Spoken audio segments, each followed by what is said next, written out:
I am not someone who likes to live in an echo chamber.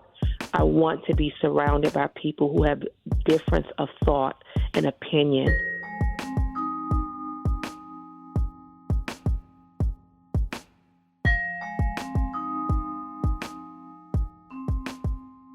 Hi there, it's WAMC News Director Ian Pickus. And on this episode of the WAMC News Podcast, a conversation with the incoming mayor of Albany, who won the four-way Democratic primary. One person was left standing after a pivotal four-way Democratic primary for mayor of Albany on Tuesday. Regardless of who you love, yes! And regardless of who you pray to, yes! Albany should and must work for all of us. Yes. Chief City Auditor Dorcey Applyrs kicked off her bid to replace outgoing three-term Mayor Kathy Sheehan back in November 2023. And in the end, more than 52% of voters backed her. With the dust settling from a sometimes bitter campaign, Applyrs joins us now to talk about what comes next. Welcome and congratulations. Thank you so much. Thank you. Is this true? I heard that your cell phone broke because of all the congratulatory messages you were getting. Yes, that's true. The screen actually went black yesterday, and I was unable to take calls, even look at or see who was calling. So the phone just gave out yesterday. Occupational hazard, I guess. So why do you think your message ended up resonating with the majority of the Democrats who voted? Well, I think that over time, and we ran a campaign for almost 2 years that consisted of first talking to residents. And so my message and vision for our city really was informed by those conversations. It was a vision that resonated with our constituents because they were a part of creating it, first and foremost. But also, I think that what people were able to see, whether it was during the debates or just standing at their doors, was my authenticity and my desire to really serve this city with heart and compassion. And for those who knew me, they know my track record of service, of being able to get things done. And so I think it was a combination of factors, but I think being able to campaign for so long, talk to so many residents, and really demonstrate my love and compassion for the city, but also fight. This campaign season, it got pretty hot and heavy, and what I wanted to demonstrate to our city and our residents was that, this is my home. This is our home, and home is always worth fighting for, and I'm going to fight every single day, and that was also demonstrated during the campaign. Now, to that end, there were 3 other candidates, and a lot of people didn't vote for you. So what is your message to people who cast a ballot for someone else in the field? So we also were hearing on the doors and talking to people that there were some who were not happy with the way that the city has been run. Some people feel that the city is not progressing. And so I think that was one of those main points that people were just dissatisfied, and they connected me a lot with the current administration.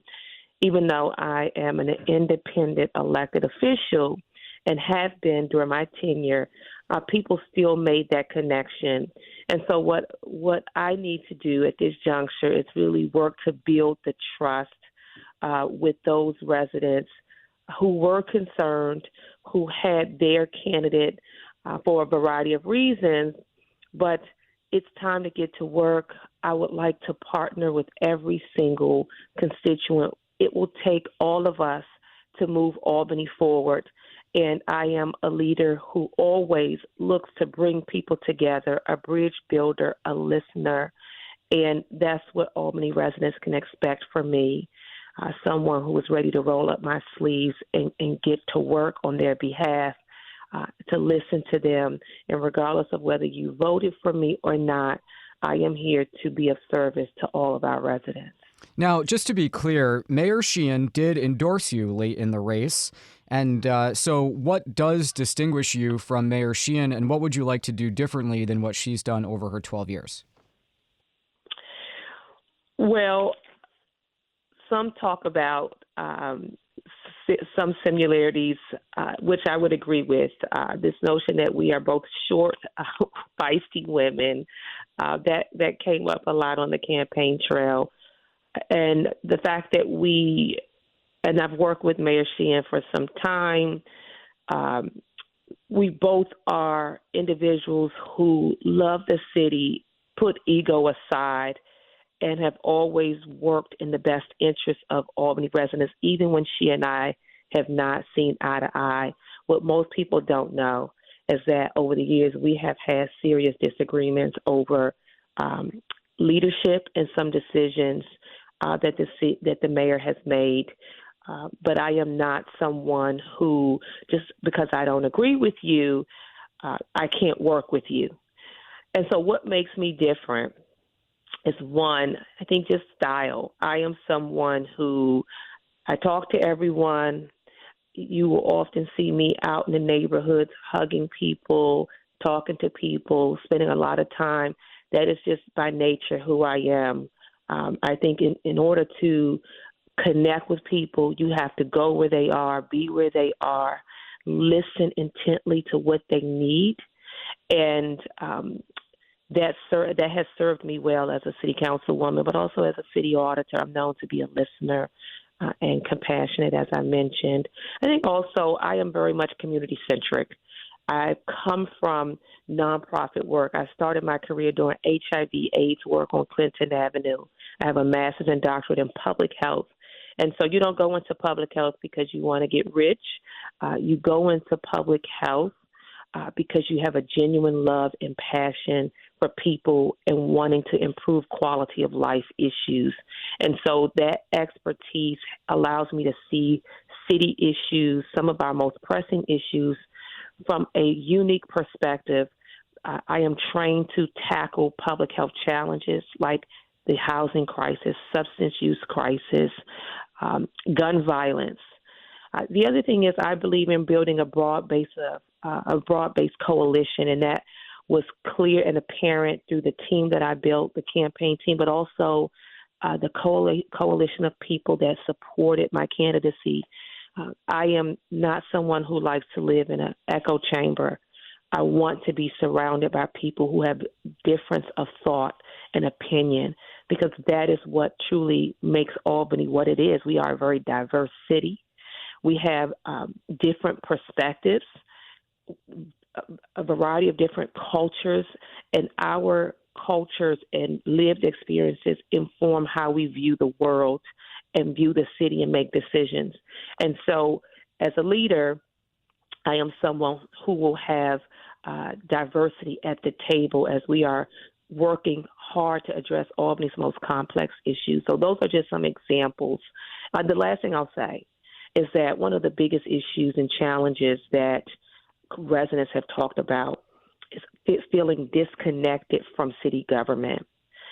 And what I will do is ensure that we are focusing and investing in communication to make sure that Albany residents know what we're doing.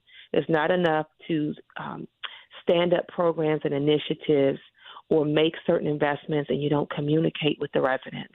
And so I look forward to spending more time investing in communication strategies to let our residents know what we're doing, why we are doing it, and how best to include them and how we're moving our city forward. There aren't a lot of living past mayors of Albany because partially for how long they served. We just haven't had that many in the past century.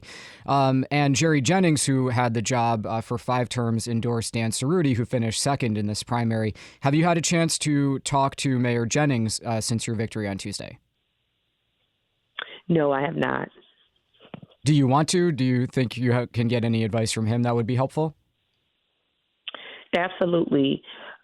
I firmly believe that our city's challenges will only be addressed effectively when all, whether you are, again, as I talked about, someone who wasn't initially supportive, it takes all of us, and having the expertise of two past serving mayors, I think, would be invaluable to my tenure. And I would love the opportunity to consult with Mayor Jennings. I've heard so many great things about his radio show. A lot of people still talk about that show, and in fact, I would be happy to start a radio show. It was so effective then, and I see the benefit of having it now, and I would love to be able to talk to him more about his love for our city, but what he would like to see and what he thinks would be effective as we look to move our city forward, especially since he has such a strong base of support and people who just love and admire him. You know, I don't hear a lot of people talking about dying to get into radio these days, so we'll take that as a win here at WAMC. Just one more question for you, Auditor, and I think it's fair to say Mayor-elect Applyrs. There was an analysis about the support you had from the Working Families Party, which also clearly played a key role in the New York City mayoral primary on Tuesday with the somewhat surprising win by Assemblyman Zoran Mamdani. And in the larger picture, I wonder if you have any thoughts about the direction of the Democratic Party, given that this was one of the first elections after November's big losses for the party. Did you take any lessons away from both your win and other primaries this week in New York State? You know, I'm still processing what has happened in this race as well as races across the state. What my initial thoughts are, as someone who is a strong Democrat through and through, I think some of the same challenges that we've talked about over the years with the Democratic Party continue to persist, and that is oftentimes not being able to fully embrace the electorate and support candidates that reflect the diversity of the electorate. And so in this case, when we look at the races across the state, including the New York City race, candidates who won were the candidates that, you know, many folks in the Democratic Party counted out, felt that they did not have certain qualities to lead, and chose to throw resources and energy in other places.